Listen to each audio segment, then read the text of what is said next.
Peace and welcome to the culture here on the Black Star Network. I'm your host, Farajii. Thank you so much for tuning in and being a part of the conversation. Folks, happy Friday. It is officially the last day of the month for us as we celebrate Women's History Month. We're going to talk a little bit about that. But first, let's talk a little bit about how the U.S. is going to be changing their race categories on some of their forms, including the census form. What does that mean for folks who are often feeling marginalized? We'll also talk about how the Supreme Court, by them changing the affirmative action ban, how it has affected how Black college students write their essays. We'll have that discussion later on. We'll check in and talk to Sister Benny Bloodworth about Black America and Project 2025. And later, it is Cowboy Carter Day as Beyonce drops her 27-track album. The question we're posing is, can Cowboy Carter push Black women forward? Let's have that conversation. So stay tuned. It's all happening on today's edition of The Culture here on the Black Star Network. Let's go.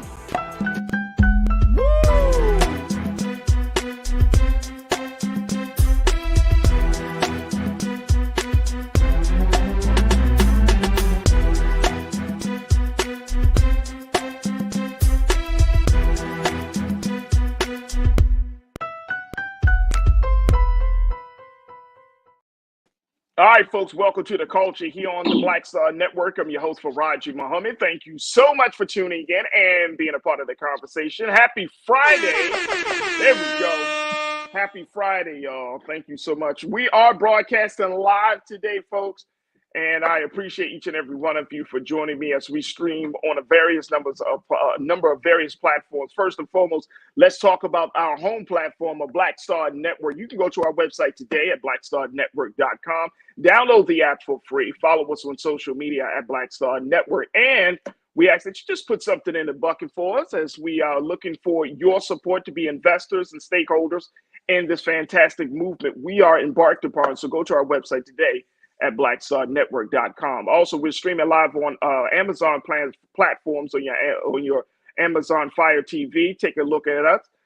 You can find us on Amazon Prime Video. You can find us on the Prime Video app, Live TV, the news, or find us on Amazon.com under Prime Video, then Live TV, the news. We're also streaming on the Freevee network, where you can find us under On Now, under news for Freevee. There we go.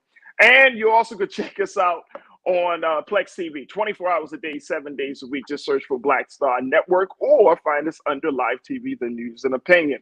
Now, we're also streaming on Big Brother Roland Martin social media spaces, so you can check us out on his Facebook page as well as his YouTube page. And on those spaces, you can find the illustrious Culture Crew. That's right, folks. That is our dedicated legacy watchers, people who have been riding with us, people who just love to jump into the conversation, pose their questions, bringing up new insights as we have these conversations on air. You could be a part of the conversation. And again, this is an interactive process. So as you're posting, I'm reading what you post. So make sure that you are heard loud and clear so you can jump and be a part of that as well. Big shout out to the online culture crew that's on the platform, that's in the YouTube chat. Good to connect with y'all once again for another live show. The ABX girl, I see you. Damon Blissett, I see you. Tiana, I see you. Jeffrey Payne, welcome to the chat. Thank you so much for checking in, Jeffrey. Pauline Hurt, I see you. Mark Hasty, thank you so much for checking in. Welcome to the chat. Lydia Brown, thank you so much. Wild Democrat Nut Job, I like to hear from you. Thank you for checking in. Cindy D, I see you. Deidre Hall, Tiana, I got you. You don't like my music.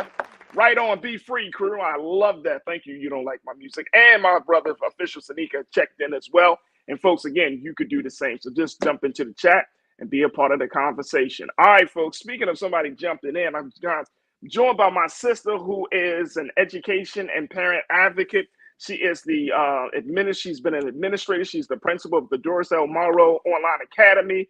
She's a fantastic contributor here on The Culture. I've been really appreciating her time and her insight on all of these conversations. My sister Kimberly Morrow is joining us once again, all the way from the great city of Los Angeles. Hello. Kimberly, good afternoon. How are you? Good afternoon. You know what? I am recovering from a bit of a head cold this week.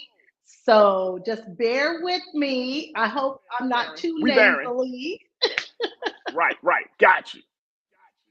Hey, look, we both got some shirts on. I was rocking this shirt when it was like, I think it was like International Women's Day one day. So I was like, let me bring this back as we close out the month. This is from Rosa Parks, but we close out the month on our side because on Monday it will be the 1st of April. But we wanted to bring this back. So I was like, all right, it's the end of Women's History Month. And this has been a lot of conversation, what you got on? What I said, what shirt? Okay, so this is Miss Kathy Williams, and she was the only woman Buffalo Soldier. Get out of here! Yes. So she enlisted in the U.S. Army as a man. She went under the name William Cathay. And once she had gotten sick and then she had to be hospitalized numerous times, but they finally found out she was a woman and she was honorably discharged. And then she went and joined another regiment that came under the Buffalo Soldiers. So she became the first woman Buffalo Soldier. What's the name again? What's the name? Her name is Kathy Williams. Kathy Williams, first woman Buffalo Soldier. Only. That's what I asked. Only woman Buffalo Soldier. Only woman. Yes. When you go to the Buffalo Soldier. I love when you bring these little like women history facts. I want you to keep bringing it because I love it. Yeah. I didn't even know about this part of our history. When you go to the Buffalo Soldier Museum in Texas, they have a section dedicated to her. So she is someone that they honor and they revere. So yes, I actually got this T-shirt when I was in Texas. It's been quite a few years now, but when I went to the Buffalo Soldier Museum in Texas, that's when I got this T-shirt. Come on, I love it. I absolutely love it. Look, we're gonna have to take our first pause. When we come forward, Kim, I want to get your take on how the U.S. government is planning to move after nearly 30 years, folks. The United States government is changing the racial categories on a lot of its forms, including the census forms. And, you might not think that makes a big difference, but for some people who have often felt unseen and marginalized by the U.S. government, this is a huge step forward. So we're going to talk a little bit about that. And plus, I got some whole lot of other great things. My sister, Corinna Denise, our great culture crew member, she's going to be joining us in a few moments as well. So, folks, get ready, get locked in as we have this first half of the show here on The Culture on the Black Star Network.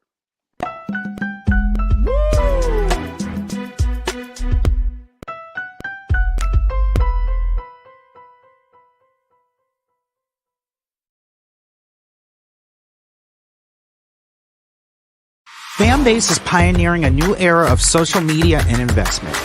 This next generation social app has already raised $10 million and has just opened a new round to invest. For details on how to invest, visit startengine.com/fanbase or scan the QR code.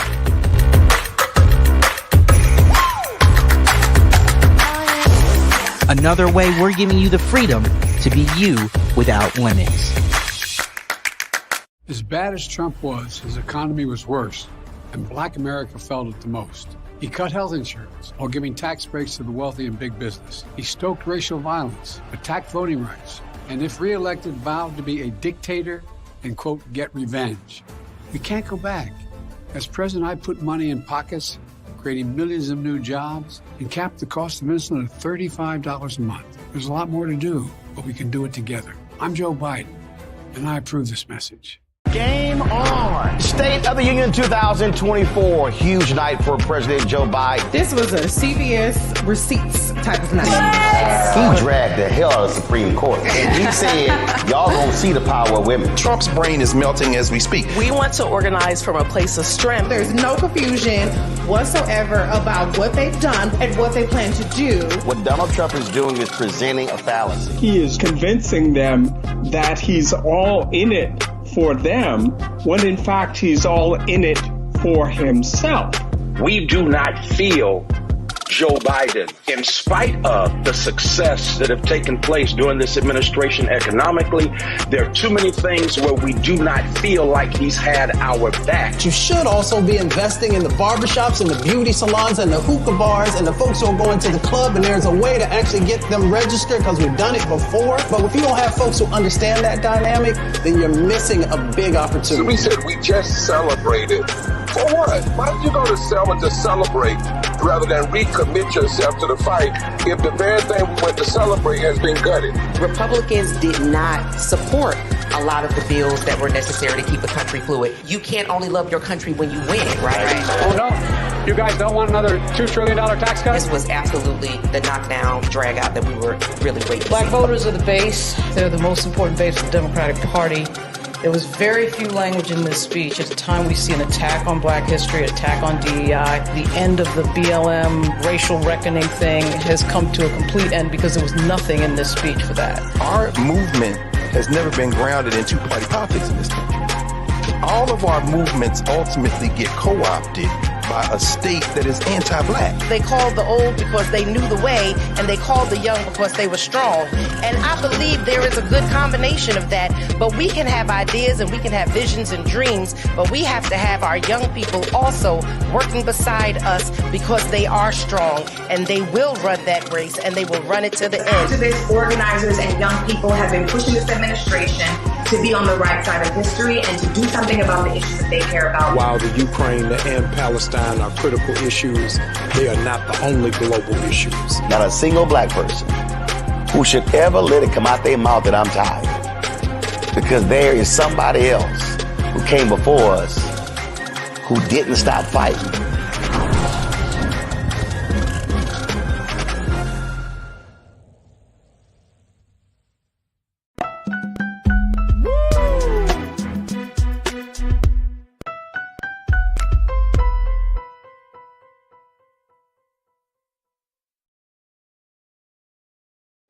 All right, folks, welcome back to The Culture here on the Black Star Network. I'm your host, Farajii Muhammad. Thank you so much for tuning in and being a part of the conversation.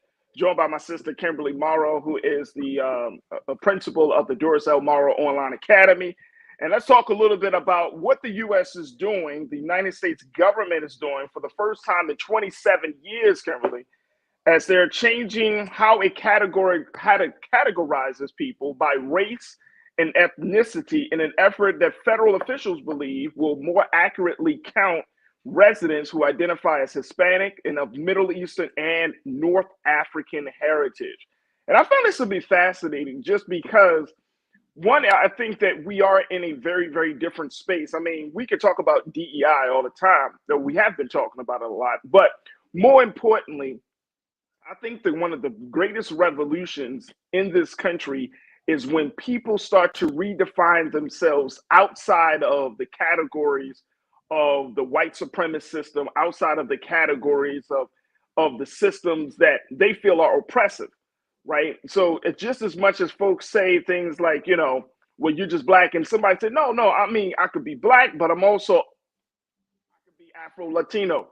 I could be Black, but I'm also from the continent, or I'm from the Caribbean. Like, to share that, to show so that people understand that their personal history is just as important in this process. And I think the government, after all these years, like I said, nearly 30 years, 27 years, is looking at this, and they're saying, well, how can we make sure that we include people into the conversation? What's your take on this? It's about time. Right. Like seriously, it's about time. I remember when I first found out, and I read that article where it said it was like Egyptian and North African, but it's also East African too, because Ethiopians have to choose white as a category as well. And I learned that when I was still in college, because I had 3 dorm mates who were from Ethiopia. And that's when the census was coming around, and that's when I learned that. So that was actually quite surprising to me. So there are a number of reasons. Yes, it is good that people can take more ownership of their ethnic and racial identity. But another thing that is really important about all of this, a lot of resources are allocated to communities based upon this census. That's right. That's very true. That's right. Very So true. therefore, if you are having to choose the category of white and you are not white and you identify, maybe you associate yourself more with a group that is in a economically deprived situation, that's money and resources that are not going to that community because you've had to identify as white.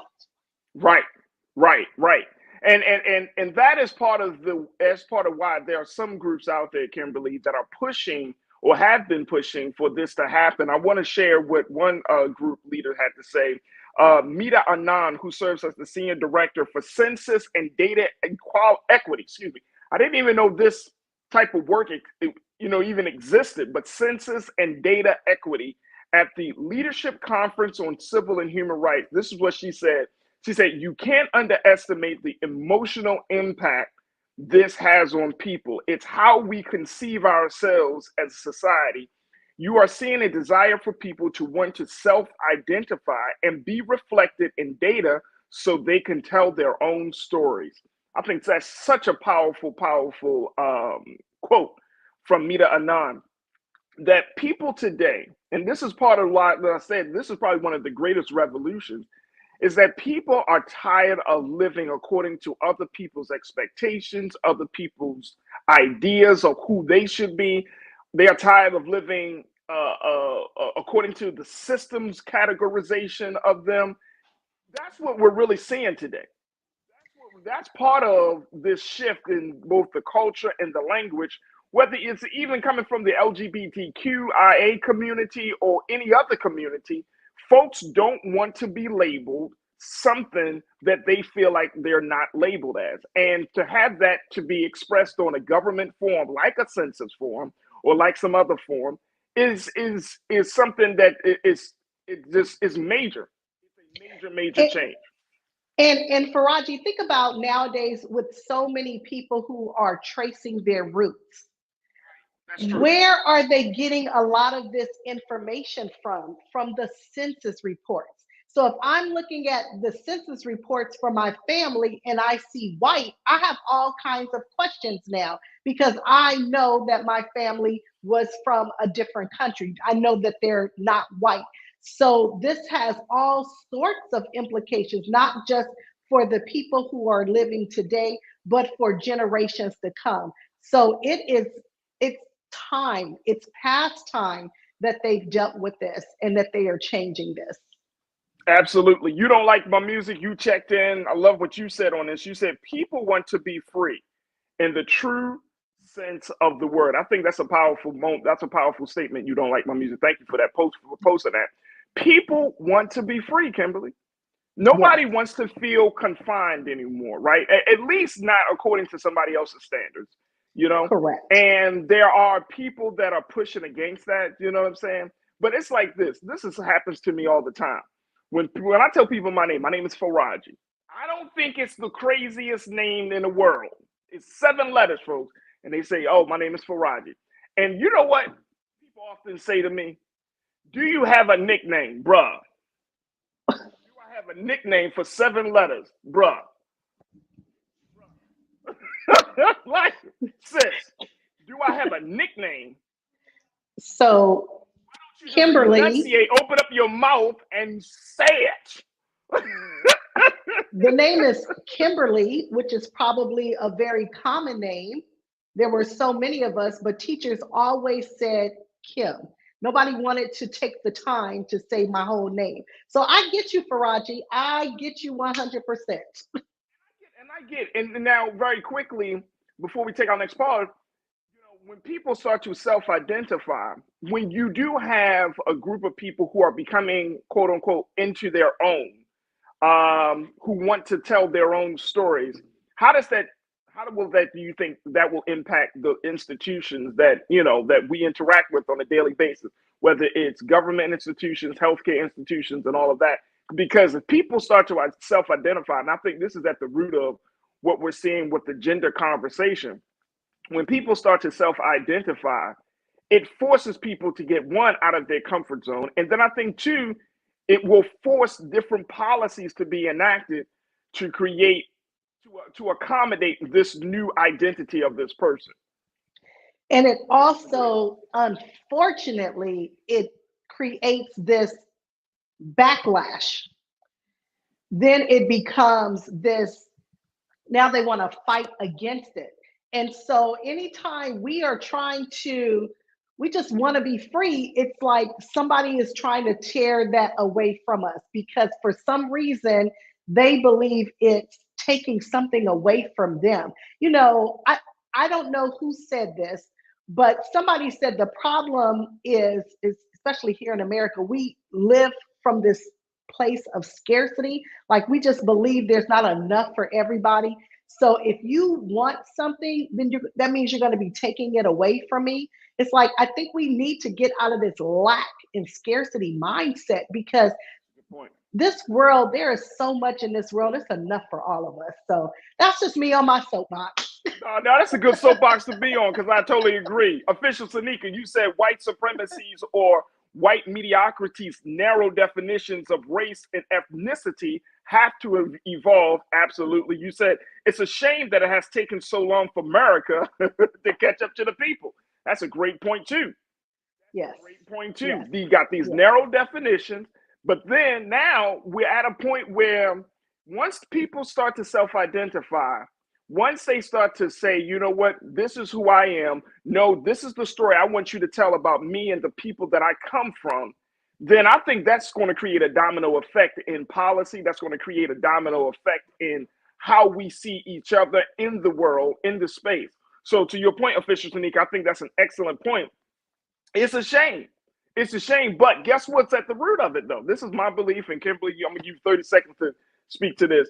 I think at the root of it is just we're tired of feeling oppressed. And going back to what You Don't Like My Music said, people want to be free in the truest sense of the word. And if they want to start with their name, how many black folks get conscious and they go from Charles to Akbar? You know what I'm saying? Right. Or you know what I mean? They get conscious. So people want to be free in the truest sense of the word. What's your take, real quick? No, I agree with you. Not only that, we are tired of people telling us who we are. We get now I feel like a Roland Martin commercial. I've heard it during the right. Let me tell you who I am. You don't need to tell me who I am. And so all of this comes down to, this is why people got so mad when they talked about critical race theory and all of those things, because they know that it's true. This is all about systemic racism, and we are trying to tear down at the house one brick at a time. We're tearing it down. We're tearing it down, and they don't like it. Absolutely. They don't like it. Look, they're going to have to live with it because it's happening. Look, we got to take another quick pause when we come forward. Let's shift gears. Let me talk about what the affirmative action ban, how that has affected how Black students tell their stories for college essays, and how there's a major challenge right now where Black students say they have to either feel like they have to trauma dump or they have to really speak down on them being Black. We'll have the conversation with my sister Kimberly Mara, and we're going to be joined by Corinna Denise. Stay with us. That discussion's up next on The Culture here on the Black Star Network.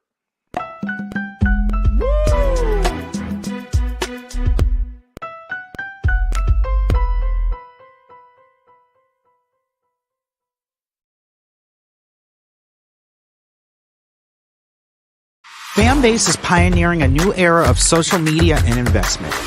This next generation social app has already raised $10 million and has just opened a new round to invest. For details on how to invest, visit startengine.com/fanbase or scan the QR code.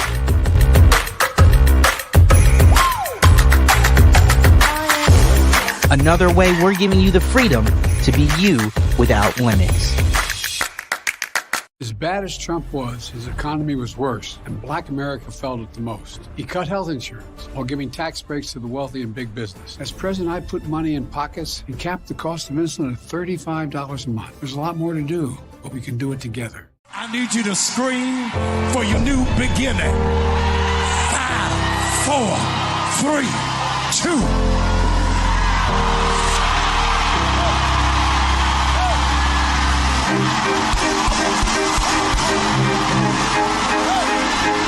I need you to shout for it. I need you to shout for it. It won't always be like this. Sooner or later, it's gonna work in your brother's favor, in your sister's favor. They shall not die. They shall not die. They shall not die. I want you to embrace somebody and tell them welcome to the greatest season of your life. Hug somebody, welcome.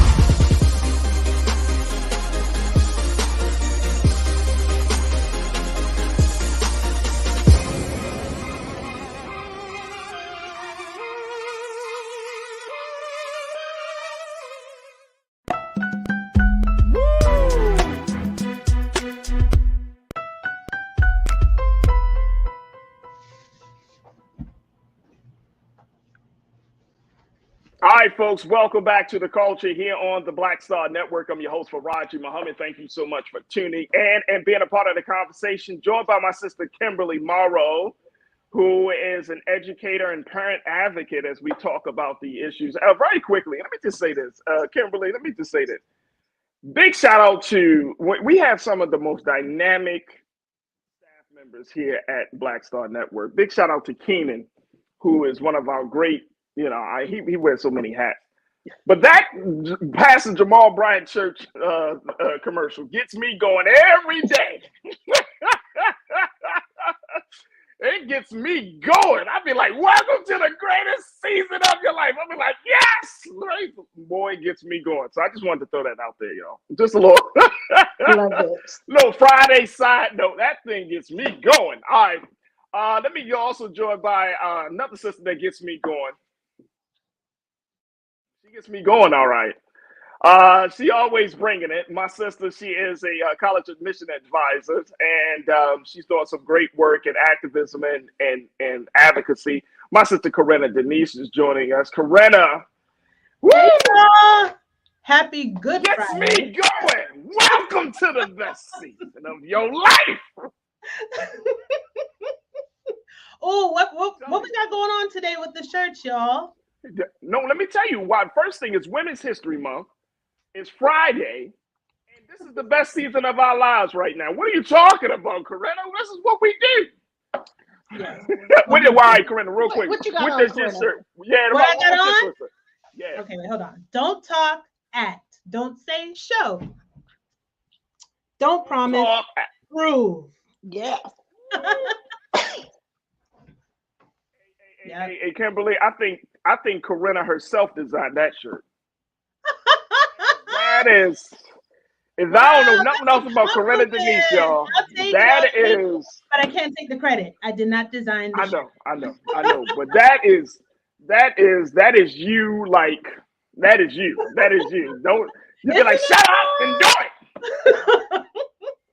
That's why I got it. Kind of sums it up. Yeah, absolutely. All right, let's talk a little bit about this latest situation coming out of dealing with Black college students. Corinna, I know this is something that's near and dear to you as well, where the Supreme Court is, of course, we know that they have officially ended affirmative action in higher education. However, that's the cause. Here's an effect of that situation. It is now causing Black college students to rethink how they're going to what they're going to write in their college essays. And according to the latest coming from Associated Press, take a look at this, folks. When the Supreme Court ended affirmative action in higher education, it left the college essay as one of the few places where race can play a role in admissions decisions. For now, for many students of color, instantly more was riding on the already high stakes writing assignment. Some say they felt pressured to exploit their hardships as they competed for a spot on campus. Wow. Corinna, I'm gonna let you take this, and we're gonna take another quick pause. But what do you make of that now that black students feel like they have to trauma dump and they got to talk about the struggles of being black just in order to be seen for an interview or to even be selected for a spot at school. Well, you know, I got some thoughts, right? And I got some Go ahead. Because, you know, this is what I do. And being a college counselor, advisor for over 15 years, oh my goodness, so many thoughts come to mind. But first, I really want to give the audience just some context when it comes to the college admissions essay. You know, yes, for a lot of schools, it is required. For some schools, it's optional. When it's optional, I've always pushed and advised my students to go ahead and submit it. But as far as college essays after the overturning of affirmative action, yes, to the naked eye, it might appear it could be more challenging, but in all honesty, it's always been a challenge where students are navigating how to tell their stories with this particular piece when it comes to race. And I will also say, especially for a lot of public state institutions, in all honesty, you know, they're really looking at those numbers initially, GPA, that's what I mean by numbers, test scores like the SAT and ACT, and the essay might be more of a supplement if that student is just borderline and they need some other quantitative measure per se to decide, you know, should we admit this student? But for a lot more of our competitive schools, right, like our Ivy Leagues, more highly selective college admissions, they're definitely leveraging that essay. But, you know, as far as race is concerned, Farajii, students aren't necessarily stating in their essay, you know, oh, I'm Black and I'm Hispanic or whatever the case may be, but they definitely allude to maybe some of the obstacles or hardships that they might have overcome. And yes, connecting it to show where race sometimes has been a barrier for them. But something else I want to point out, especially in the height of the pandemic, a lot of schools decided that they would go test optional, especially some of our Ivies, surprisingly, and Brown, right? To kind of alleviate that burden, considering the temperament of the country at the time. But unfortunately, you know, 4 years later, a lot of them are planning to, you know, lift that option where now, yes, we're going to look at test scores again. And, you know, so definitely students are going to have to submit that essay, you know, especially if the school is test optional, but then it's going to be a little bit more competitive. Hey, Corinne, I want you to hold that thought because we got to take another quick pause. Hold that thought.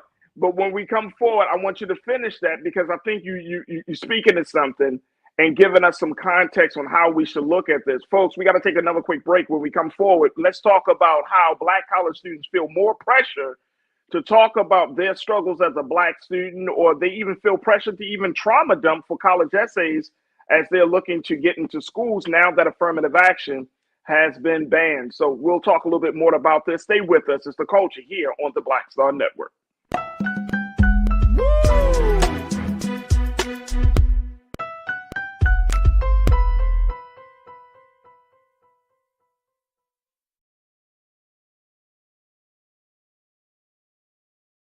Fanbase is pioneering a new era of social media and investment.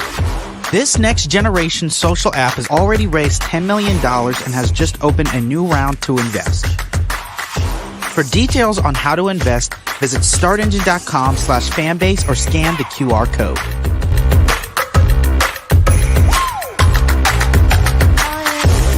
Another way we're giving you the freedom to be you without limits. I have something I want to tell you. I am running for president. Of the United States? Holy. I'm paving the road for a lot of other people looking like me to get elected. Brooklyn's first Black representative. You're about to make history. You want to be president? You ain't no man. Maybe we should find your mother. All you got is your one vote. You sound just like every other politician. Do I look like every other politician? Truly, you can't win. And why can't I win? I have an opportunity to make a difference. This isn't a campaign. It's a joke. The only thing anybody's gonna remember is that there were a bunch of Black folks who made fools of themselves. See, too much suffering. And I don't know how to not try. We're living it proud. I don't think I'm special. I just want to remind people what's possible. We need something that's going to make some noise.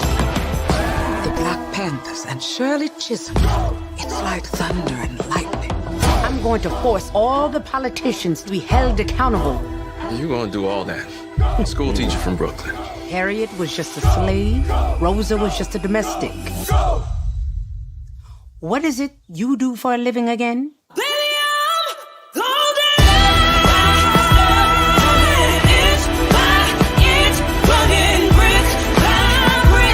The people of America are watching us.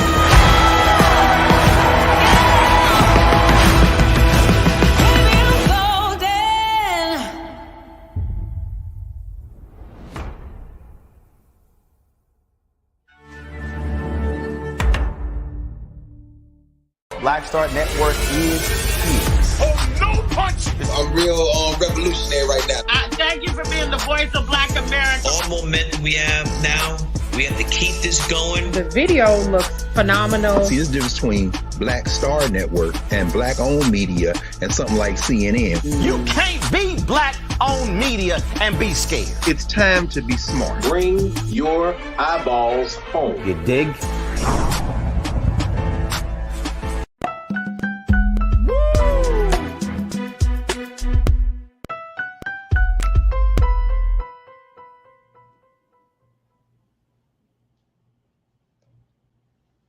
All right, folks, welcome back to The Culture here on the Black Star Network. I'm your host, Farajii Muhammad, as I check in with my sisters, Kimberly Morrow, Corinne, and Denise, as we have the conversation about how Black students are feeling the pressure to tell their sob stories or trauma dump after the affirmative action ban in higher education, and how these are now the college essay is becoming a little bit more significant. It carries a little bit more weight now for Black students to get into the college space. All right, Corinne, you were talking a little bit about how we should see the college essay, and I want to let you finish your point on that. Yeah, so, basically I just wanted to kind of build some context here, right? How we should be viewing the essay, like, in all transparency. First and foremost, they are looking at those numbers.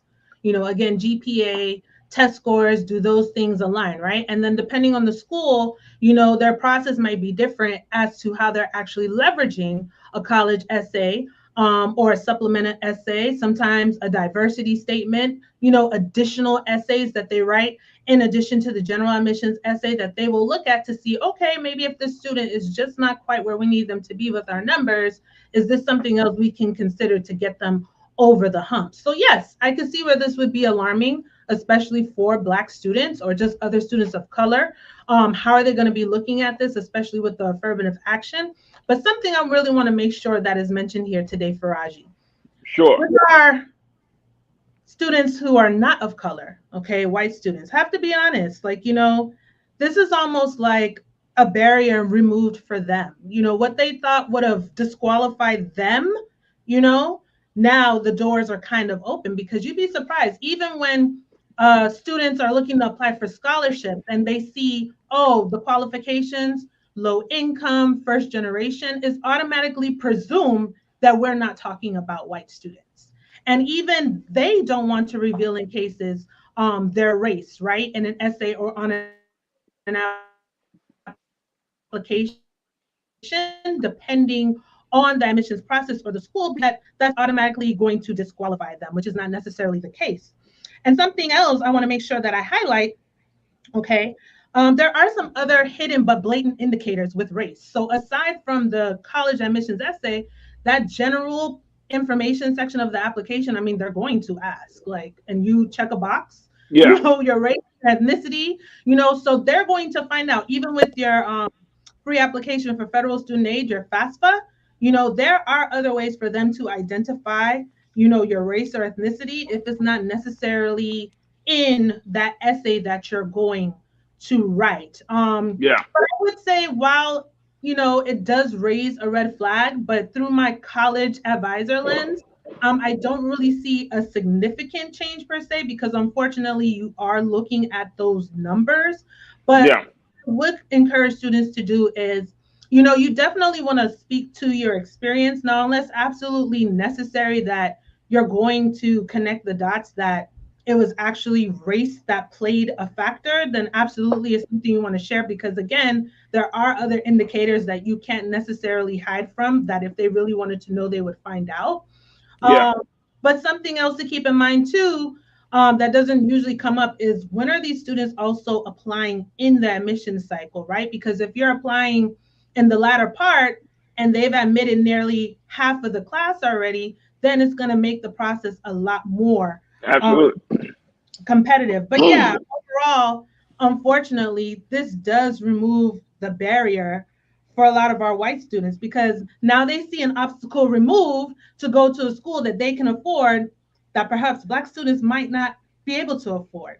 And that Absolutely. makes it unfortunate here. So we see this coming under the umbrella of trying to strip away DEI, affirmative action. We have the critical race theory. We see all of these so-called barriers, which they see are for them, because we are accelerating now, right? Black students, people of color, and we're the ones who are in the front of the line for these positions or these ambitions. I've actually dealt with teachers, who felt a way that, oh my gosh, this Black student that I'm teaching, you got into Harvard, but I was waitlisted like 15 years ago. Like, come on, man. Like, why is that still heavy on your heart and mind? Like, that's really a personal issue. Right. Right. But I Right.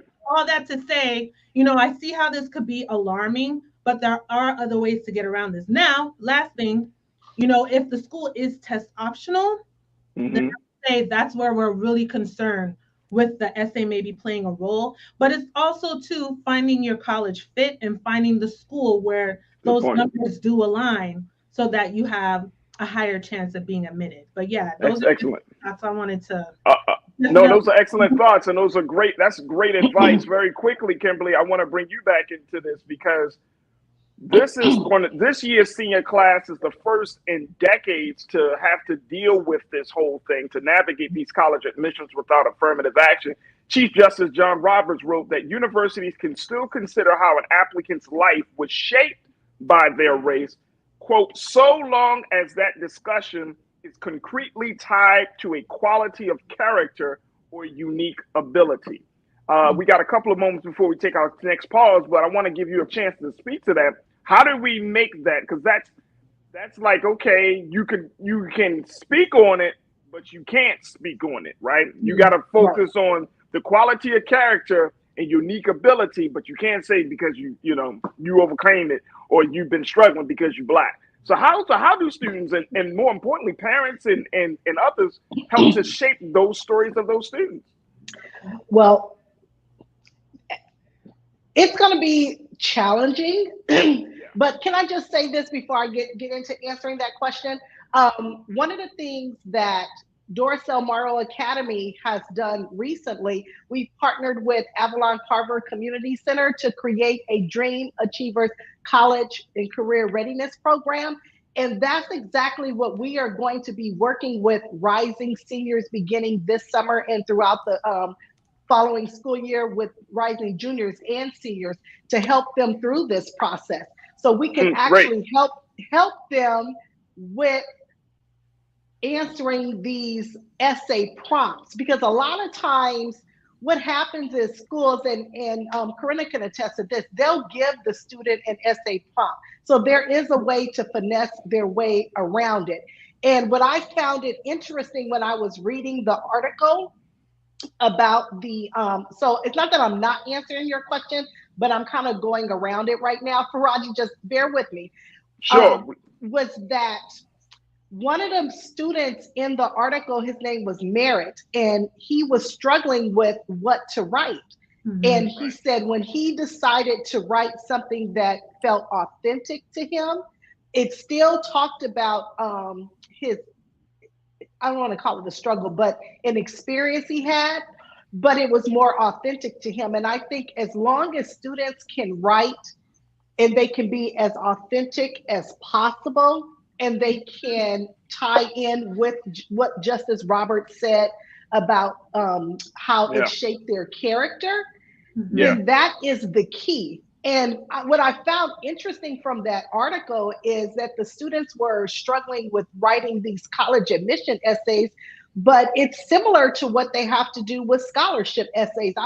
Many times I've worked with students and I'm like, well, you need to show that how you've overcome that obstacle, not just talking about what the obstacle is, but how you overcame the obstacle. So in this particular case, I believe there is a way.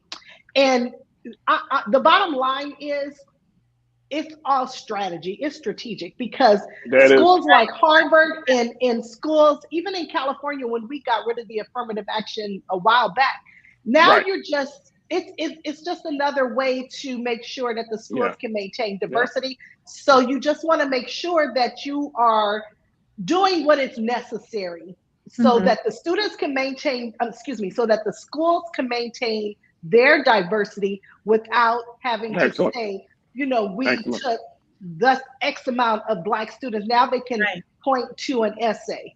This is how we got to there. So I think you do what you need to do to get a job. Is that correct? If it's a particular job you want, and there's something that you need to do to get that job, that's what you're going to do. So we just have to teach them this is a job that you need to get right now. That's another great piece of evidence of advice there. Look, we got to take another quick pause when we come forward. Let's switch gears. Let's talk a little bit about Project 2025 and how one group is trying to do its part to prepare Black America for this, what some would say is a blueprint for destruction from the Trump administration. We'll talk about that with Chromatic Black, with Benny Bloodsworth, as we discuss this issue. Stay with us. It's The Culture here on the Black Star Network.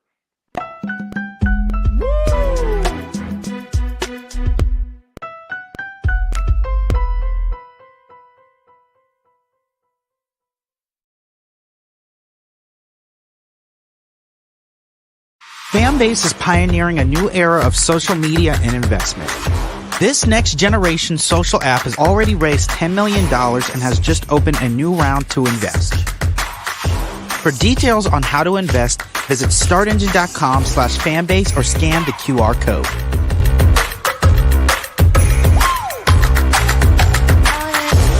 Another way we're giving you the freedom to be you without limits.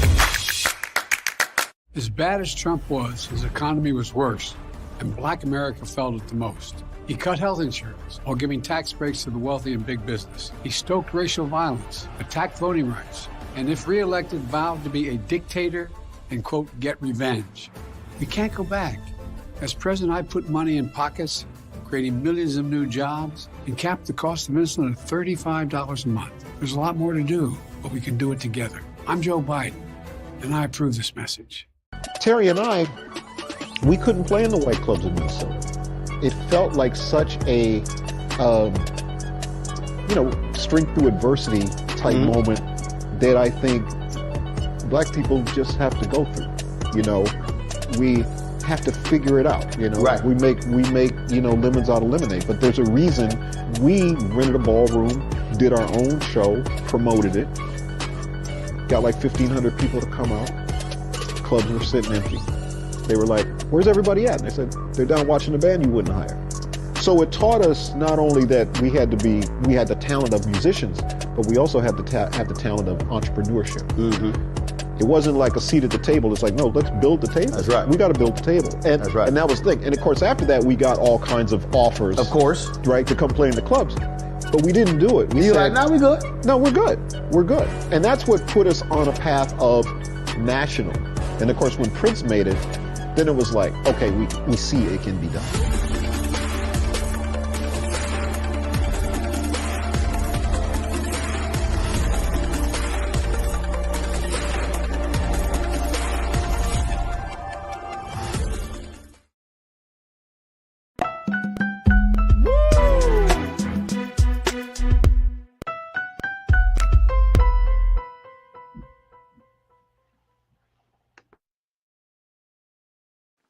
All right, folks, welcome back to The Culture here on the Black Star Network. I'm your host, Farajii Muhammad. Thank you so much for tuning in and being a part of the conversation. Happy Friday. I hope you've had a great week.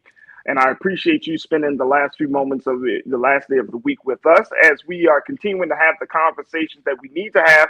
And we're going to do our part to celebrate the end of Women's History Month in a little bit. But if you're watching us, make sure that you tell your friends and family to watch us and stream us here on our home network, blackstarnetwork.com. That's our website for the network. You can go to our website today, download the app for free on all of your devices, as well as follow us on social media at Black Star Network. And we ask that you put a little something in the pot, be an investor, be a stakeholder, be one who is a part of making the change and are part of providing us with the resources to bring Black content like no other. So just go to our website today at blackstarnetwork.com, and we thank you for your donations. Now, we're also streaming live on Amazon platforms, so make sure you check us out on the Amazon News on your Fire TV, on Amazon Prime Video. You can find us there.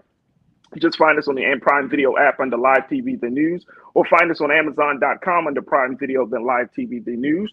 We're also on the Freevee network, so you can find us there on now under News for Black Star Network, as well as Plex TV, 24 hours a day, 7 days a week. Just search for Black Star Network or find us on Live TV, The News and Opinion.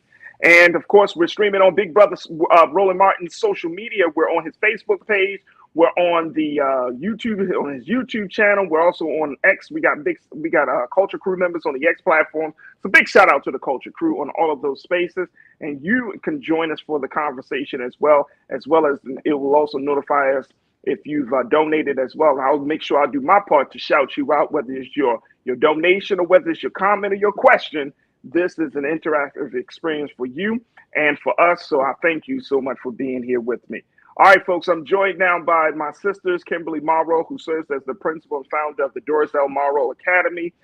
She's also an educator and a parent advocate, talking to us about some of these issues today. Also joined by my sister, Corinna Denise, who is a college admissions advisor. She is a political and strategist, and she talks to us a little bit about some of these issues as well. Now, let's talk about something that I know that is near and dear to both of their hearts, especially to Corinna, which is how do we prepare for Black America for Project 2025, right? How does that happen? Well, we are joined now by Abeni Bloodworth, who serves as the founder of Chromatic Black. Chromatic Black is the Center for Popular Democracy and Allies are launching a 2024 and beyond Creating Our Shared Future town hall. Now, this will be a virtual town hall that goes into a deep dive into Project 2025 and its impact on healthcare, civil liberties, and social justice. That's the website right there. And this is something that a lot of crew members, many of you, Corinna and Kimberly, a lot of folks, as we have these conversations about politics, somebody in the chat is going to say, Project 2025. So when I got the opportunity to talk to Abeni Bloodworth about this, I was like, got to bring my sister on because there's so much discussion. But more importantly, how do we prepare for it? How do we look at this and all of those details? So Abeni, welcome to The Culture here on the Black Star Network. How are you this afternoon, sis? Fantastic. Thank you for having me. Absolutely. Absolutely. First and foremost, let's talk about the work you're doing with Chromatic Black. Talk to us. What is Chromatic Black all about? So Chromatic Black, we are narrative strategists. So we deal with story, beliefs, perceptions, and how they shape behavior. What we know is that we are the stories that we tell ourselves, and we are a collective of artists, activists across the spectrum of creative disciplines. Our mission is to disrupt the master narrative, which we get from Toni Morrison, which is the contemporary mutations of white supremacy. By good story. And we do that by bridging media makers, journalists, technologists, creatives to some of the best thought leaders, big brains, so that the art that we create is functional, informed, and responsible to our community. Absolutely. Let's talk a little bit about this before we take our next pause. But You, along with Chromatic Black, in collaboration with the Center for Popular Democracy, and you have a host of allies as well, robust network of concerned citizens. Y'all gonna go launch this 2024 and beyond, creating our shared future town hall. Give us some little bit of insight about this town hall. Yeah, so we came across this Project 2025, and we know the havoc and the chaos that the Heritage Foundation is wreaking, in our community. And so for those of us who are not familiar, the Heritage Foundation is behind all of the DEI attacks in our community. And they have been stealth and they are effective. They are attacking the Fearless Fund. They are the ones that powered the overturn of Roe versus Wade. And so this is a vision that's coming out of the Heritage Foundation, funded by the Koch brothers. And that's 100 conservative Christian nationalists, and it's their vision for America. And it's not about Trump, because this plan is already in place. But this is their vision for America. And so what they've done is they've created this 920-page playbook about how they're going to dismantle the democracy. Wow. So what that means is, and the plan starts off, they're going to gut civil service. So it means that all of those federal civilian employees that are currently employed, which is a way that we need civil service, because it's a way to ensure a check and balance between an administration and the business of the country. They're going to gut it. They are recruiting an army of loyalists to this particular 2025 agenda, that day one, and Trump has said it, he becomes a dictator on day one. So those employees go away.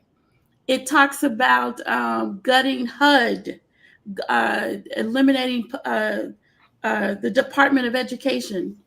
It talks about eliminating all rights for women, gender equity, for LGBTQIA, racial equity. If you read this manifesto, it is, we keep jumping up and down. We're like, this is not business as usual. This is not a threat. It is a promise. And they're backed up by, hundreds and millions of dollars across this country. And so what we want to do is sound the alarm. One, understand the tactic. We're surprised that they wrote it and published it so you can read it. So we're encouraging everyone to please read it, understand the policies, the implications, to make your own decision. And we're encouraging people to please vote. Absolutely. And look, we're going to talk a little bit more about this, because you got two dynamic sisters right here with Corinna and Kimberly. Corinna, I know you are just chomping at the bit, as they say. The mind's working right now. To have this conversation. Look, folks, I want y'all to jump in the discussion as well. Post your comments, share your thoughts, your questions, as we talk to Benny Bloodworth of Chromatic Black, how they're about to host a virtual town hall to get us prepared for the Heritage Foundation's Vision for America, what is termed as Project 2025. Look, we got to take a quick pause. When we come forward, let's get into it. Stay with us. It's The Culture here on the Black Star Network.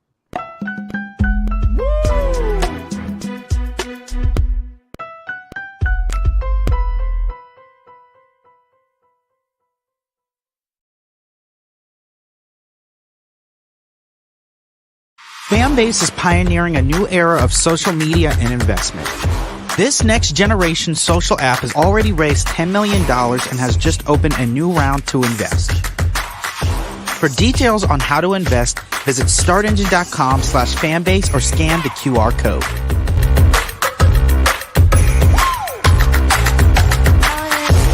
Another way we're giving you the freedom to be you without limits. As bad as Trump was, his economy was worse, and Black America felt it the most. He cut health insurance while giving tax breaks to the wealthy and big business. As president, I put money in pockets and capped the cost of insulin at $35 a month. There's a lot more to do, but we can do it together. When you talk about blackness and what happens in black culture, we're about covering these things that matter to us, speaking to our issues and concerns. This is a genuine people-powered movement. There's a lot of stuff that we're not getting. You get it, and you spread the word. We wish to plead our own cause. Too long have others spoken for us. We cannot tell our own story if we can't pay for it. This is about covering us. Invest in black-owned media. Your dollars matter. We don't have to keep asking them to cover our stuff. So please support us in what we do, folks. We want to hit 2,000 people, $50 this month, raise $100,000. We're behind 100,000, so we want to hit that. Y'all money makes this possible.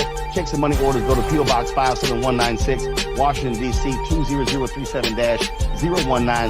The Cash App is $RM Unfiltered. PayPal is R Martin Unfiltered. Venmo is RM Unfiltered. Zelle is Roland at RolandSMartin.com.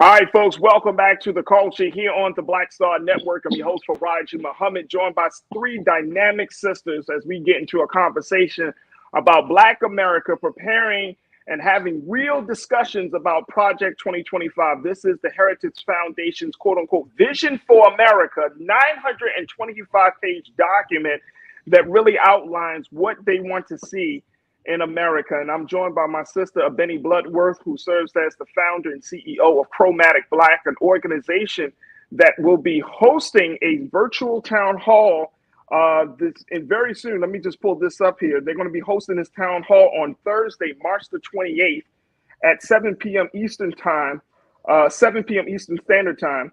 And they're doing this along with Center for Popular Democracy. There's the flyer right there. And this is going to be an opportunity for us to have these discussions. Now, I'm also joined by my sister, Corinna Denise, as well as Kimberly Morrow, and of course, you. I want to hear what y'all have to say on this, crew, as we have the conversation about Black America and Project 2025. My question is, first, Benny, and then I'm going to bring Corinna and Kimberly into the discussion. When you're seeing something like this, and I've been hearing about it, you know, again, people in that watch the show, they have often brought this up, saying, "Look, we need to really have some conversation around 2020 Project 2025." Deidre, I saw you comment. You said we're finally talking about this, but it just seems that it is crazy that a major group like the Heritage Foundation can put something out like this. That those who are part of the Trumpers, the MAGA folks, they can embrace this. And that this is not seen as something other than treasonous. This is not seen as something other than that really eats at the foundation of quote unquote democracy in this country. And it could be widely distributed, it can be discussed, but it's not stopped. And so is that a part of what's your take on that, Benny? It's that we can we're in a time right now where you can lay out a master plan on how to break down the government, undermine democracy, and seemingly it seems like, it's okay. Because the conversation is about power. Mm-hmm. And what we know is that this is a fearful response that's being powered by money, and it is informed by this fear that the country is blackening and browning. Mm-hmm. And so this is about social, being able to, it's the pushback against, Barack Obama being in the White House. It's also it's a pushback against Black Lives Matter and protests and all of the gains that we've made over the course of 90 years. And so what is now in place is a judicial and legislative framework that has us in the same place as we were coming off of the plantations. And so what has happened is I turned 52. I've never been personally afraid for my person. But I am really concerned because this is, we are, the sound alarm is not extreme, is that this is war and the oppositional side is winning. Absolutely. Absolutely. I want to make this very clear. Y'all actually had this town hall yesterday on the 28th, but it is available to be seen widely. You're putting it out. Let's put out the website information, how people can see the recap or can see the rebroadcast of this. Yep. So we're going to publish the recap on Monday, but we're going to have 6 subsequent town hall meetings where we actually do a deep dive into the document itself. We encourage people that I know that, we're at a place where we don't want to, read. Or we want sound bites, like 20-second sound bites. This is not that time. We need everybody to put on their thinking cap, as my mama would say. We need everybody to understand exactly what is going on, because we're going to need all the genius of our community to figure out how do we live 2024 and beyond. And so we encourage people to sign up for a town hall so that you can understand. We're going to talk about develop counter narrative to some of the stuff that we're hearing, like your vote doesn't count, or it's the same thing, or president that Trump is the best president that Black folks have ever had. We need to understand that the heritage foundations are on our HBC college campuses. We need to organize our young people. We need to talk to our young people. We need to buy books. We need to understand that the erasure that is occurring here. But and I sound the alarm, but I also want to say is that we've been here before and we won. And I trust and I believe in the genius of Black folks. So there it is. I think you got to say that. I think you got to say this, Sister Benny. You got to say that, right? But I need us to know what we're dealing with. But I trust and believe that once we are clear, and that we are we're clear about that North Star, then I trust and believe in the genius and the good intentions and the heart of Black folks. No, I'm right there with you. I think Kimberly and Corinna and all the folks who's watching, I think of most of the folks that's watching, everybody is not a friend that watches the show, but I think a lot of folks that are watching feel the same way, that we believe in the heart and the minds and the destiny of Black people. We got to take another quick pause. I want to bring Corinna, Kimberly into the mix as we check in with Sister Beanie Bloodworth of Chromatic Black Folks. We're talking about Black America and Project 2025. What's your take? Post your comments in the chat, as whether you're on Facebook or on YouTube or on X platform.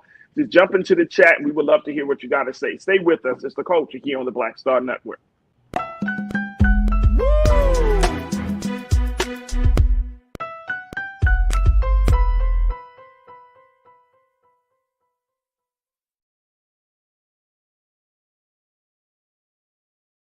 As bad as Trump was, his economy was worse, and Black America felt it the most. He cut health insurance while giving tax breaks to the wealthy and big business. He stoked racial violence, attacked voting rights, and if reelected, vowed to be a dictator and, quote, get revenge.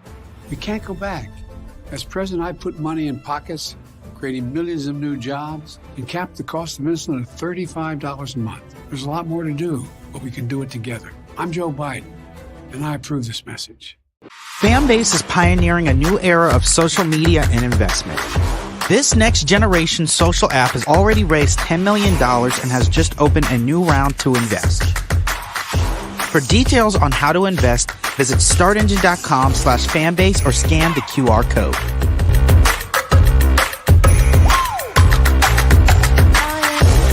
Another way we're giving you the freedom to be you without limits.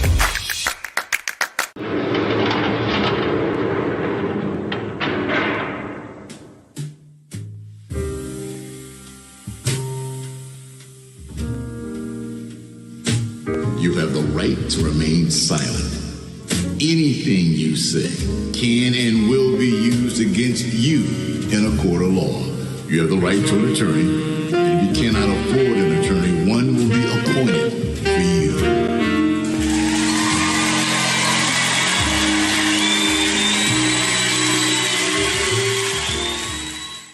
When you talk about blackness and what happens in Black culture, we're about covering these things that matter to us, speaking to our issues and concerns. This is a genuine people-powered movement. There's a lot of stuff that we're not getting. You get it, and you spread the word. We wish to plead our own cause.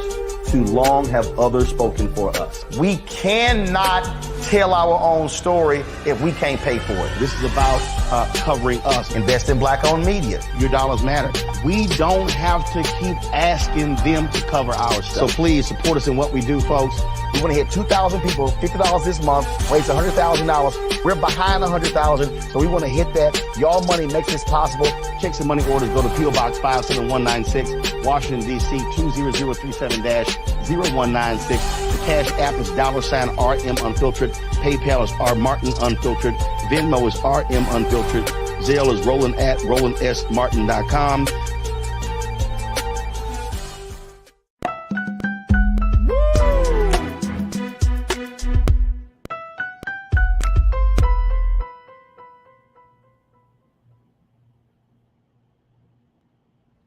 All right, folks, welcome back to The Culture here on the Black Star Network. I'm your host, Farajii Muhammad, joined by my Sister Abeni Bloodworth, who is the CEO and founder of Chromatic Black, and she's talking to us about the work she's doing along with the Center for Popular Democracy, as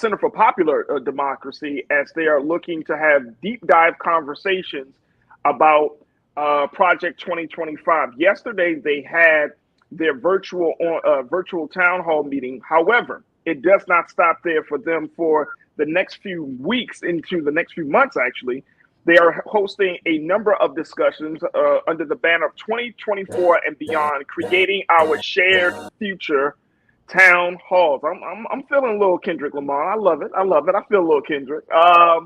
But these are upcoming town halls that will focus on the following topics.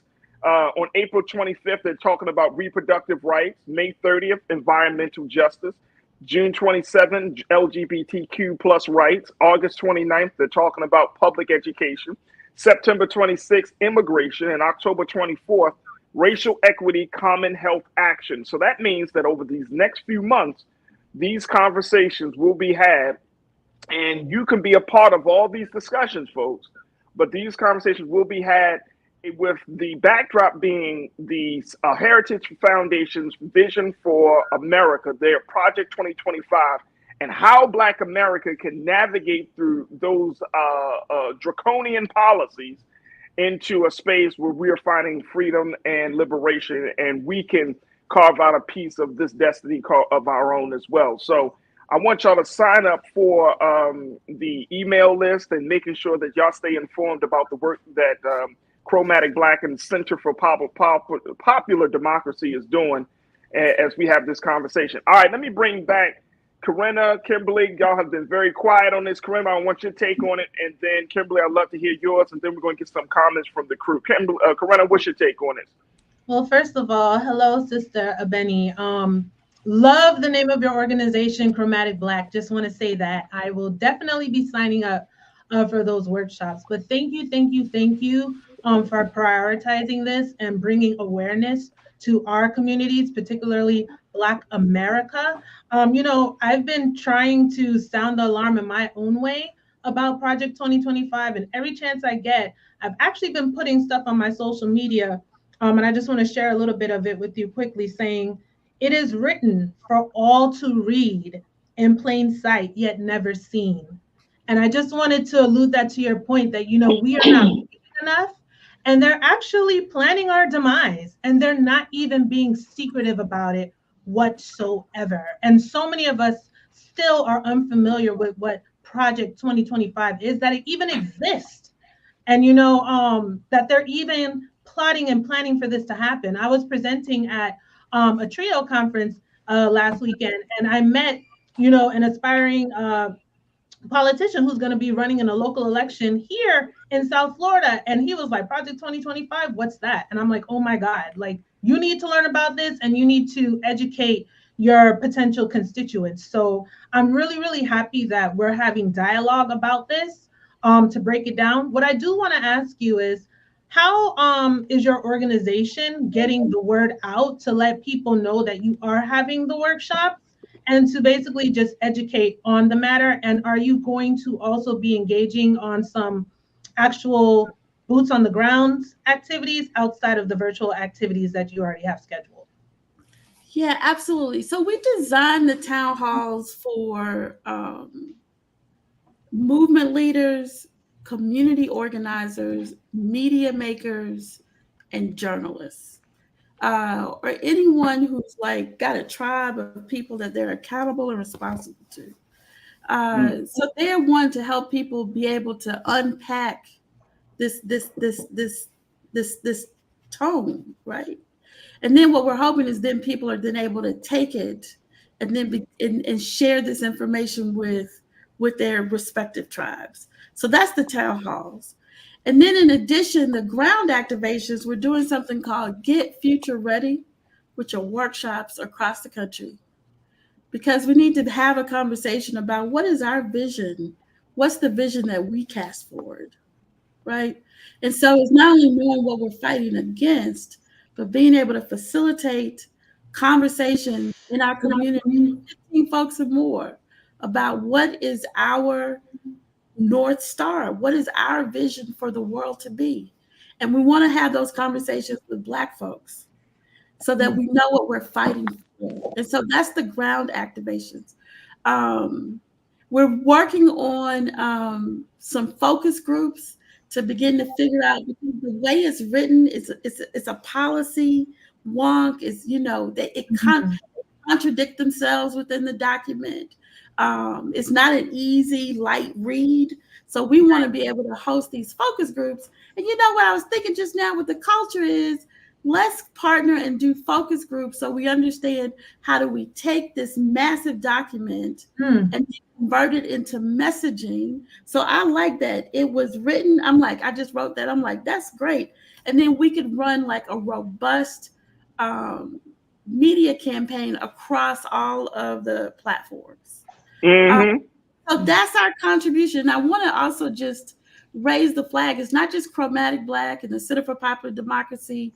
What we're doing is we're taking a look at all of the movement leaders that are doing good work and bringing them around a table. So there's Sister Song, Monica Simpson, who's doing all this great work around our reproductive rights and our reproductive health, reminding us that this is about more babies, while Black women bringing babies into the world are not protected.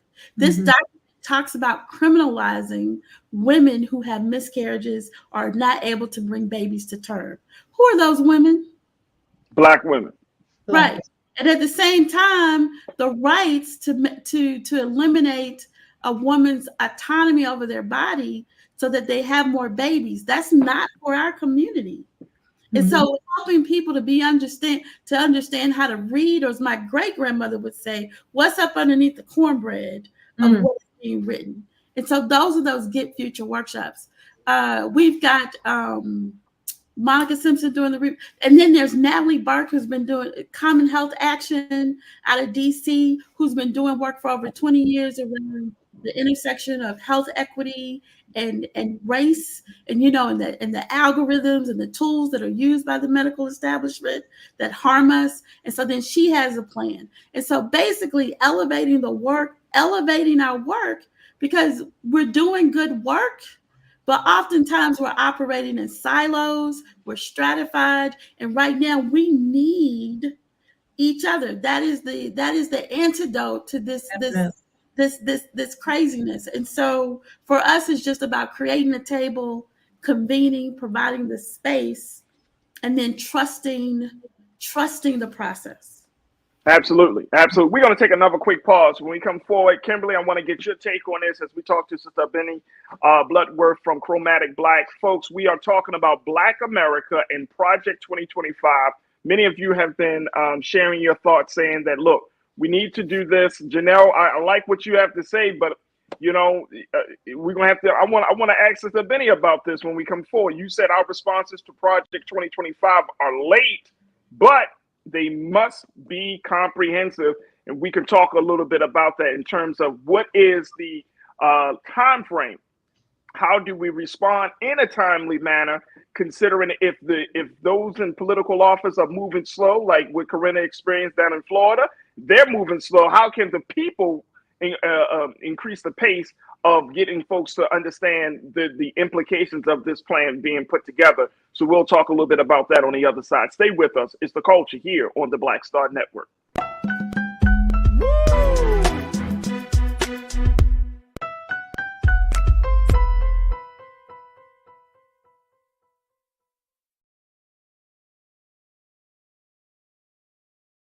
As bad as Trump was, his economy was worse, and Black America felt it the most. He cut health insurance while giving tax breaks to the wealthy and big business. As president, I put money in pockets and capped the cost of insulin at $35 a month. There's a lot more to do, but we can do it together.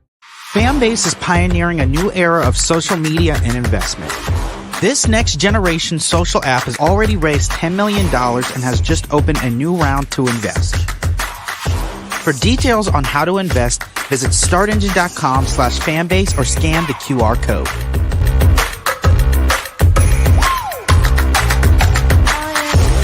Another way we're giving you the freedom to be you without limits. Black Star Network is here. Oh, no punch! I'm real revolutionary right now. Thank you for being the voice of Black America. All momentum we have now, we have to keep this going. The video looks phenomenal. See, this difference between Black Star Network and Black-owned media and something like CNN. You can't be Black-owned media and be scared. It's time to be smart. Bring your eyeballs home. You dig?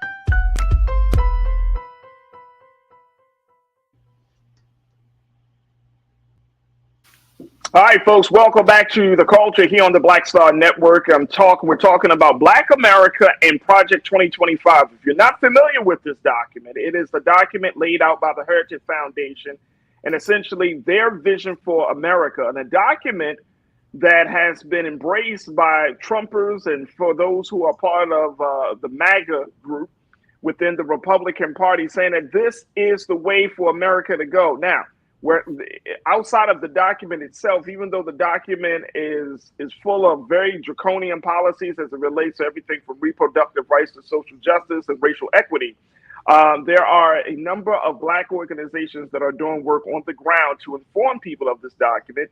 And we're talking to Sister Abini Bloodworth, who serves as the CEO and founder of Chromatic Black, to talk to us about how Chromatic Black, the Center for Popular Democracy, and other organizations have come together to have different conversations about Project 2025 and the impact that it has on Black America. So, Sister Benny, I want to kind of get your take on what Janelle said, then I want to hear from our Sister Kimberly. Is it too late? Because, we're still about 8 months out from the national election. There's still a lot of ground to cover to get people involved. But, as our Sister Janelle said, that it's even though our response is late, it must still be comprehensive. What's your take on that? Are we too late in responding to this? Is this the right time? What's been the thinking behind Chromatic Black Center for Popular Democracy in terms of the timeline? Yeah, no, I don't think we're too late because, November 5th hasn't arrived yet. So I think that we have a lot of power. And, if you look at trends in the past, people start making decisions about who they're going to vote for 3 months out, right?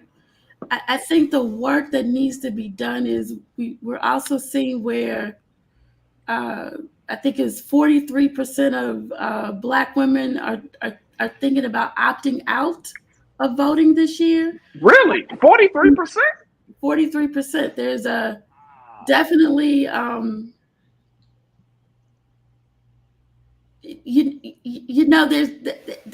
it's complicated.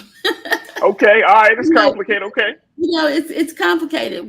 This is 43%. I saw something where 43% of Black women are, not a fan of our sitting president. We're concerned about what's happening in Gaza and in our foreign policy. We're concerned about the economy. We're concerned about these rollbacks. I think that this administration hasn't really been, as effective as it could be about communicating the wins, right? So we can't necessarily sit on our laurels or believe that we're going to show up in ways that we have in the past. And so I think the work is that this is not a binary decision. This is not about two candidates. This is about an ideology that either serves us or does not serve us. That is interesting. Issues are important.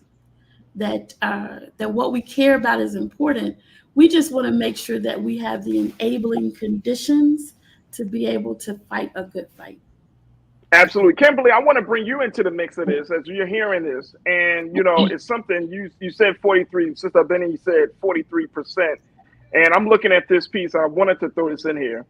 When Essence, they did a Black Women's Roundtable release. They released this poll, the Power of the Sister Vote poll, to the issues that matter most to Black women in the country. And a majority of women, 47% across generations, are dissatisfied with the direction of the country, which is up 18 points since 2022, Kimberly, primarily due to cost of living concerns. What's your take of this whole issue? Oh, well, thank you. I've been sitting here listening, and I have so much to say. Bring it. Oh my God, I have so much to say. But first of all, Sister Abini, thank you so much for the work that you and your organization is doing. A few things you said I'm going to try to hit on, but this is what I find very interesting that people do. They publish the document. It's in sight for everybody to see, but what they're doing is they're banking on nobody reading it. That's right. And the fact that not only has your organization and the other organizations that you are working with, not only have you read this document, but you're also sharing the document. And here's the thing, we talk a lot about our history and how they disrespect our history and they're trying to erase our history. Well, this is part of our history. We have had people in our history who read, who fought, who challenged the system. And so that's on them, that they are choosing not to understand our history as a people. As you were talking about this document, who kept coming to my mind was Thurgood Marshall. Thurgood Marshall argued with them their points on their platforms. I hope that's making sense, because as I was saying it in my mind, it sounded a lot better.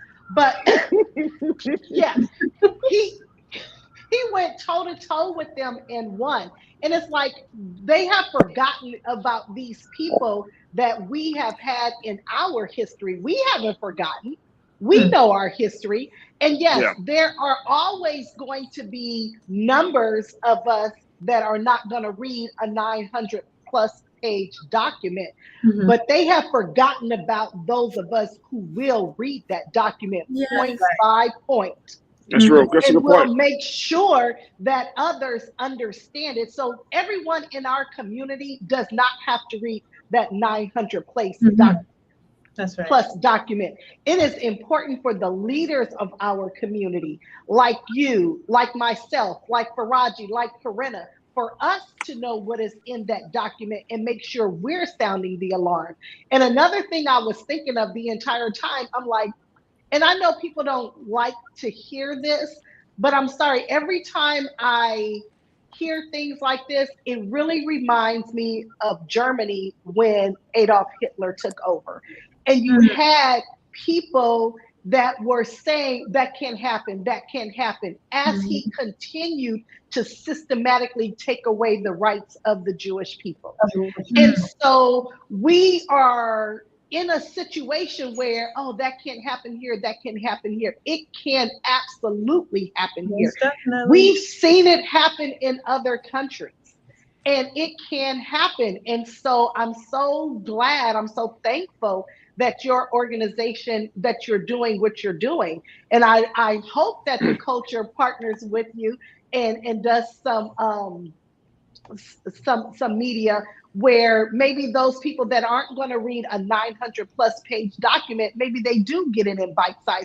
Because let's face it, everybody's not going to. Some people do need to have it in bite-size social media. I agree. Right. That's the truth, and it's been that way.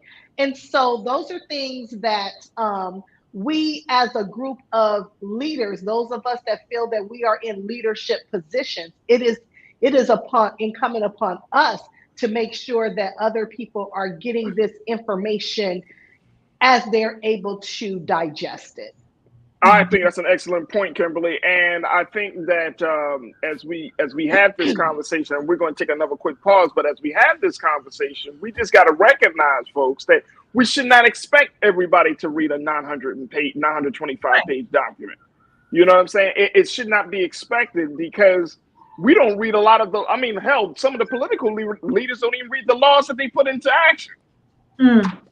So you know, it's not that we're not there. I don't think for us as a people, as a community, as a group of folks, we're at that place. But I agree with you wholeheartedly, Kimberly, that those of us who do have the platforms and the time, and this is what you do, then break this thing down. Help us to understand how to move forward on this. Look, we got to take another pause. When we come forward, let's continue the conversation about Black America and Project 2025. Stay with us, folks. It's TheCulture here on the Black Star Network.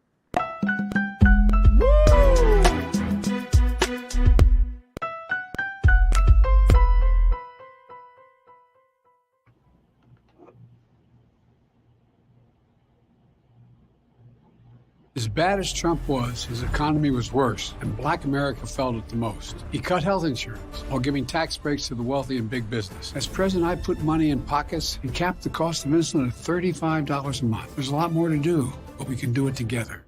Fanbase is pioneering a new era of social media and investment. This next generation social app has already raised $10 million and has just opened a new round to invest. For details on how to invest, visit startengine.com/fanbase or scan the QR code.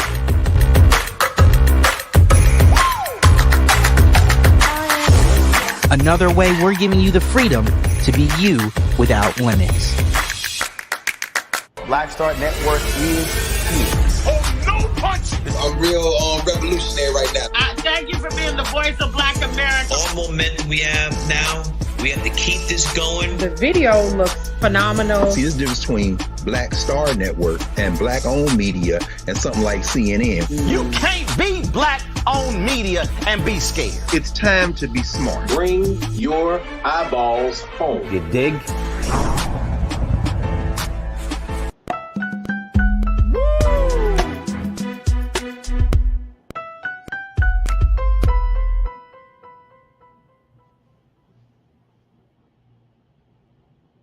All right, folks, welcome back to TheCulture here on the Black Star Network. I'm your host, Farajii Muhammad, joined by our lovely contributors, Corinna Denise, and my sisters, Kimberly Morrow. We're also joined by the CEO and founder of Chromatic Black, our sister Benny Bloodworth, to talk to us a little bit about what Chromatic Black and other organizations are doing to bring us up to speed and to get prepared for this idea, this document of Project 2025. We're talking about Black America and Project 2025. And I want to go back to Kimberly's point, because I think that is so true, Sister Benny, where we're talking about how Black folks will, look at this whole thing, that we do need to break it down into bite-sized pieces. And some people will get offended by that. But I'm going to be honest with you. Like, people just don't have the time. As much as we want to focus on the policy issues or the barriers that have faced Black America in this country,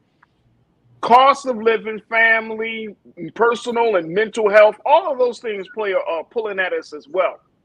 So to even have, a virtual town hall, to even have, you have about 6 to 7 different town halls or conversations that you're going to be having over these next few months. This is pivotal. This is important. This is big in a very, very major sense of the word, because it helps us to understand a piece of this situation, one thing at a time. Now, I'm going with what Cindy said. Cindy D checked in and said, we need the black cliff notes for Farajii. Yes, we do, Cindy. Cindy. We're Cindy said we need the black cliff notes. Yes. And I'm for that. Look, I'm for it. I'm all for it, right? Because this is, I mean, look, there are so many, and Sister Benny, I know that y'all have talked about this. There are so many different black agendas that are out there that's on the market for people to, and I'm often surprised that we can be a part of demonstration and marches, and they literally will say, hey, we have an agenda online, whether you're talking about the women's march, whether you're talking about from the Million Man March of 95, whether you're talking about the 50th anniversary of the March on Washington. Every major demonstration had some policy attached to it. Mm-hmm. But it seems like every time we have conversations, we don't go back to those policy books. We don't go to those agendas that were outlined 25, 30 years ago, 10 years ago, 5 years ago, to use it as the basis of our policy objectives for this time. We act like we got to recreate the wheel and say, all right, well, what is what? And I'll be like, bro, all you got to do is just do the research, because it's not as if any of those policies or those agendas came to life. They have still good ideas. So all I have to say is I want to give you an opportunity to kind of speak on that, like how to make sure that we stay focused on this and not lose momentum. So this is what I'd say. One is, again, the town halls are built for people who are caring, that this is their ministry, and that what we're asking for is that for people who are accountable, responsible, if you are a faith leader, you have a church, if you are a Sunday school teacher, if you're running an after-school program, if you're getting people out to vote, if you're working on reproductive rights, or whatever your jam is, we strongly encourage folks to understand, because we are accountable. That's number one. Two, yeah. I agree, the Cliff Notes for Black folks, we can do that. And then what I'd say, the bottom line is that Black folks need to go and we need to vote. That's all right. Allies, everybody need to show up and they need to vote. They need to understand that this is not about personalities. This is not about how old someone is. This is not about our pledge issues. This is about our quality of life. That's it. Yeah. Also, this is the last thing I'm going to say. This democracy, everything that we have fought for and won in this country, is predicated that we are always working for this aspirational democracy. So it means that we have to remain vigilant, and every single person needs to contribute. It's not just about voting. It's about the health of the system. And so pick something, and then just in your busy schedule, this is the call to action. In your busy schedule, give an hour to the health of this democracy. That's all I ask for. Just pick an hour. So if you go take somebody else to vote, or if you register someone to vote, or if you care about climate change, or you care about the environment or gender equity, or you want to tackle anti-Blackness, or you want to make sure that we have a criminal just system, then just pick an issue and go to work. Do the work, because what will happen is we will find ourselves in a place where they're building 91 cop cities across the country. Do you understand? Where they're passing legislation, where they've gotten rid of it's called cash bail bonds, where they judges that when you go and you find yourself in front of a judge, that if you happen to not be white or wealthy, you're not going to be treated fair. Children. So those of us who can, have more than enough, we need to be concerned because we need to normalize that this should be about all of us having what we require to thrive in this world. And so it takes that we're going to have to do the work. Let me ask you this, and then I want to get my sister Corinna in it because she testifying over there. But let me just ask you this very quickly, Sister Betty. How do we make sure that this conversation about 2025, Project 2025, isn't a doomsday conversation? You said it in previous remarks. You said this is not a new place that we find ourselves to be in as Black folks, right? So some people will say, oh my gosh, Project 2025 is happening. And if it's happening, boy, we going back to the plantation.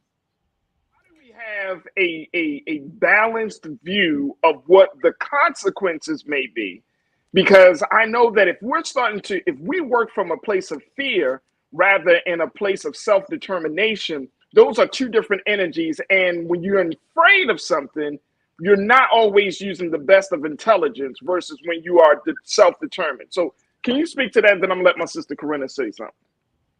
Well, it just believes what you believe, which is why we deal with story. So I'll tell you what I believe. I believe the good conquers evil. That's right. And I've picked a winning team. And what that requires is I do the work and I'm ensured to win. I think that's how we have to approach this. And it's eyes wide open. A lot of this none of what we are talking about today is new for us, and that we've been here before. And so I can tell you that when I first read Project 2025, it sent me into a state of despair. Where I wasn't sleeping. It's like I don't have enough time. And then that report that you talk about, I went and I spent some time with Melanie Campbell in DC. Who runs the national, and there was about 600 Black women in a space, and they were all doing the work, and they're all doing the work across this country. And then what it reminded me is that we are Harriet Tubman, we are Ida B. Wells, we are like all of that is a part of our DNA. And so the enemy hasn't changed. It's just that we thought that we were living in a post-racial America. Right. We thought that, we had solved that and litigated that, and, people had grown and evolved, and, we were just one, it's all about love. And so, and so now we're like, well, maybe that's not the case. Yeah. And we need to pivot. But I do agree with you. And I came out on the other side, I'm like, oh no, this just is about, let me get my sisters in a room and let us have clarity about what we're trying to do. And then once we have clarity as a people, then we're fine. Absolutely. There it is. I love it. We got to remove the fear and replace it with faith. Corinna, talk to me. What's your take? Well, yeah, I just want to mention too, I definitely don't think it's offensive, Farajii, to say that we can't all read a 900-page document. I mean, it's very dense. It's a lot. That's why you have experts to study this, break it down, right? Yeah, like what Sister Benny is doing, going into the community and educating us on the matter, right? And let's be honest here. You don't even have to read all 900 pages to know that it is dangerous. Okay, so let's just make that very clear.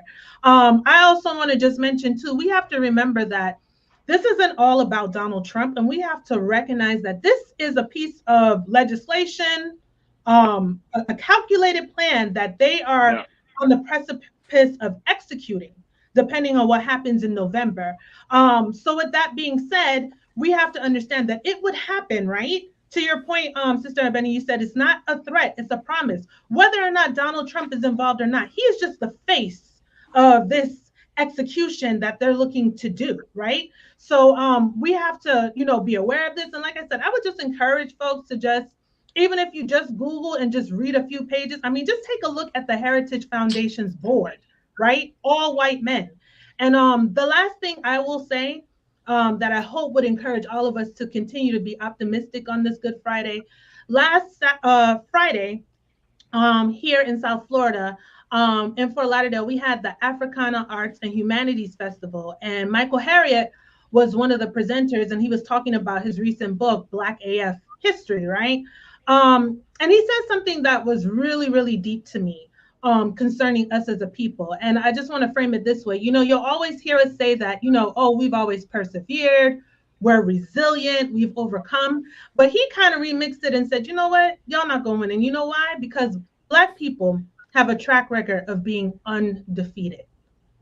And when you really take a step back to look at our history as a people, we are undefeated. And I think, we have to recognize that, again, to Sister Benny's point, this is not about the people. This is about policy and our quality of life to survive. And I think you tied it in well, Farajii, too, that we can't work from a place of fear, because sometimes fear can cripple us. That's what's happening to them, right? They're drowned in fear. They're waist deep in fear. Why they got to go and create this 900-page document, ultimately to be our demise. But we have to work from a place of reading this document, taking it in, right? Understanding it, so that we can figure out how to defeat them, because we are undefeated. So we can make it happen, but it's just educating those who don't know about it, right? Because again, it's in plain sight. They're not hiding it. And we have to make sure we understand that this could be detrimental to our quality of life. But just to end on a good note on this Good Friday, we are undefeated. And I anticipate that we're going to remain that way. Come on, Kimberly, bring it. We got a few moments left. Thank you. Yes. And it'll just kind of carry on what you all said. And to remember, I'm going to end Women's History Month this way. We stand on the shoulders of so many strong women who have come before us. Sister Abini already mentioned Ida B. Wells. She mentioned Harriet Tubman. Do not forget Sojourner Truth. Let's not forget Joanne Robinson. Let's not forget our Shirley Chisholm. There are so many strong women who we stand on the shoulders of. And believe me, they went through so much that right now what we're asking people to do is read and vote. Please. I don't want to hear, I don't have time. No, those women and so many more. Oh, and Miss Kathy Williams, who pretended to be a man, so that she could join the U.S. Army and fight for this country, and is the only woman Buffalo Soldier. So when we sit here and we talk about how hard things are, these women have already given so much, and we stand on their shoulders. So we have no excuse. Read the document, some of the document, Google it, and then vote. Right. Yes. There it is. Sister Benny, we got like 30 seconds or so left. How can people get more information about the work of Chromatic Black, the work that Chromatic Black Center for Popular Democracy is doing? I'm going to sign up for this. So, are you going to have a new person to inform? But I definitely think we need to have a conversation offline to discuss how we can start working together to start having these conversations over these next few months and going into the election year. But this is important. So how can folks get more details? Yeah, so you know what? Visit us at chromaticblack.org or chromatic.black. We got an Instagram page. Drop us a line. We want to be in relationships, so we will follow up. So those would be two ways: chromatic.black, our Instagram page, or chromaticblack.org, which is our website. There it is, Sister. I appreciate you, Sister Benny. Sister Benny Bloodworth, founder, CEO of Chromatic Black. They are hosting some virtual town halls. They're having conversation over the next few months. They'll also give you, we'll be posting a recap of yesterday's discussion, talking about 2024 and beyond. So much great work that they're doing around the issue of preparing Black America for Project 2025. Even if Donald Trump don't doesn't win, doesn't get back into the White House, it doesn't mean that we should not be prepared. That's because the forces will still be present. If Joe Biden wins, they're going to be stronger than ever before to try to keep us off of our dean, as they say. So we still have to do the great work. But Sister Benny, thank you so much for joining us. We'll certainly bring you back on, and keep up the great work for that Chromatic Black is doing, the Center for Popular Democracy. And more importantly, thank you for being so good for the culture. Yes, thank you. To our fantastic contributors, Corinna Denise, Kimberly Morrow, I cannot thank y'all enough. Y'all made this Women's History Month absolutely phenomenal. Y'all brought the history, y'all brought the insight, y'all always bring the passion and the fire, and I just enjoy being with you. Come on. You know, I just had to get that last. I get it. We're in friendly fire today, but I know it's going to be back up and running a couple of weeks from now. But I appreciate y'all for real. Thank y'all so much, Kimberly, Corinna. Thank you for being so good for the culture. Appreciate you too. Have a good week. You're welcome. Happy. All right, so folks, thank y'all so much. Look, I know it's a big weekend. It's Easter weekend, so I know there are a lot of things that are happening, but I hope and pray that y'all stay with your families. And if for those who are celebrating Easter, it's a great time to get recommitted, renewed our spirit, to make sure that we do have the spirit to continue the good fight, to stay in good trouble, and more importantly, do the work all in the name of the Lord and Creator. So I thank each and every one of you for joining me this week and today and being a part of the conversation. Make sure you go to our website at blackstarnetwork.com. Download the app for free. Follow us on social media. Also follow me, yours truly, at The Real Farajii on Instagram. You can also find me at Farajii on the X platform. And let's continue to build the community. Stay tuned. Up next at 6 p.m., Roland Martin Unfiltered. As always, never be afraid to challenge what's wrong. Stand for what's right while being yourself in the process. God willing, we'll look forward to talking to you next week for another exciting edition of The Culture, right here, only here, exclusively here on the Black Star Network. Have a great one. Peace.